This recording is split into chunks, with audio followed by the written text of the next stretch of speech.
नमस्कार सांगने मोर आउ गोटे नुआ वीडियो को आपन को स्वागत। ये होची आम रंजावल ग्रामर कलश यात्रा माँ मंगला मान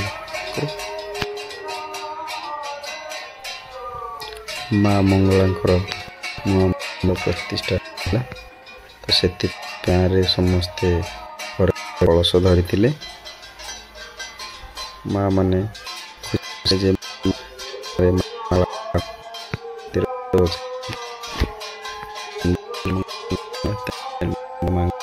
प्रतिष्ठा है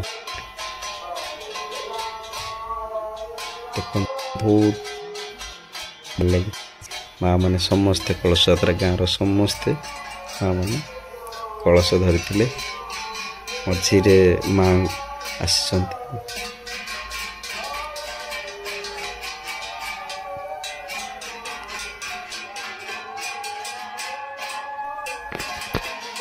ग्रामर समस्ते छोट पिला बड़ पिला समस्त भजन कीर्तन आनंद उल्लास चलता रंजावल ग्राम देखते बहुत सुंदर वीडियोटी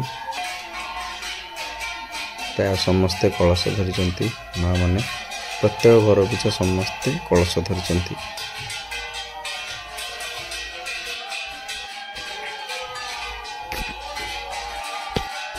गाँव समस्ते सारा माँ मंदिर कलश को स्थापना कर पूजा अर्चना हम माँ को प्रतिष्ठा कर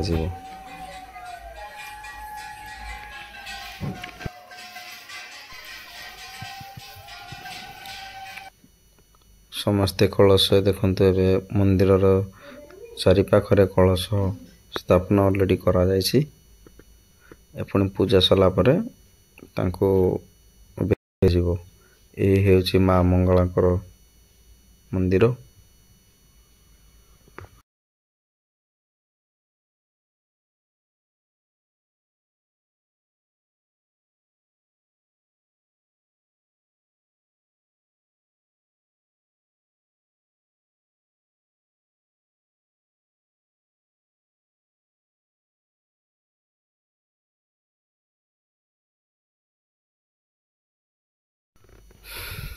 समस्ते माँ मैंने स्थापना पर विश्राम कर माँ प्रतिष्ठा आरंभ हम माँ प्रतिष्ठा आरंभ हो गला भोजन माँ प्रतिष्ठा पर देखु ये माँ मंगला दुर्गा आन जो काली सबू माँ मैंने आसी माँ देहरे देखु अपन मुझे विश्वास कर देखी नी फास्ट टाइम एमती माँ को देखुची जे समस्त देहरे माँ आसुँच माँ मंगला काली दुर्गा अन्य देवी माने तो देखु माँ देहरे केमती आसुँच माँ मंगला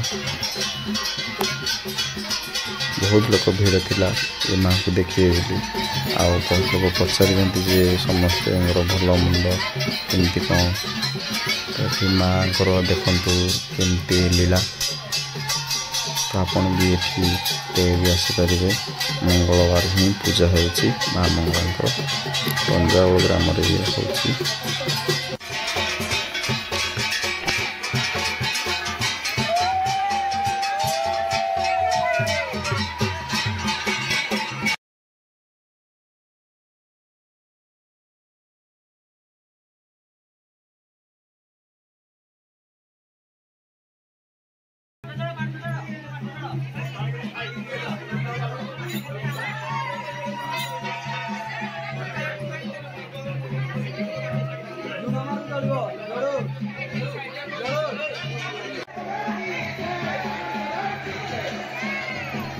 मंगला माँ तीन दिन भाई आम उत्सव चलता उत्सव पर आमर लास्ट दिन हरिहाट होता समस्ते मिलमिशि ଗାଁର ବହୁତ ସାହାଯ୍ୟ କରିଥିଲେ। ଛୋଟଠୁ ବଡ଼ ପିଲା ସମସ୍ତେ ମିଳିମିଶିକି ଗାଁରେ ରୋଷେଇ ହେଇଥିଲା, ମାନେ ସାହାଯ୍ୟ ହେଇଥିଲା। ଛୋଟ ପିଲା ବଡ଼ ପିଲା ଏମିତି କିଛି ଜାତି ଭେଦ କିଛି ଏମିତି ମନା ଯାଇନଥିଲା। ସମସ୍ତେ ବଡ଼ ଭାଇ ହେଉ ବଡ଼ ଭଉଣୀ ହେଉ ସମସ୍ତେ ମିଳିମିଶିକି ମା ମଙ୍ଗଳାଙ୍କର ଯେଉଁ ହରିହାଟଟିଏ ହେଇଥିଲା ମିଳିମିଶିକି ବହୁତ ସମ୍ପୂର୍ଣ୍ଣ ପାଳନ ହେଇଥିଲା।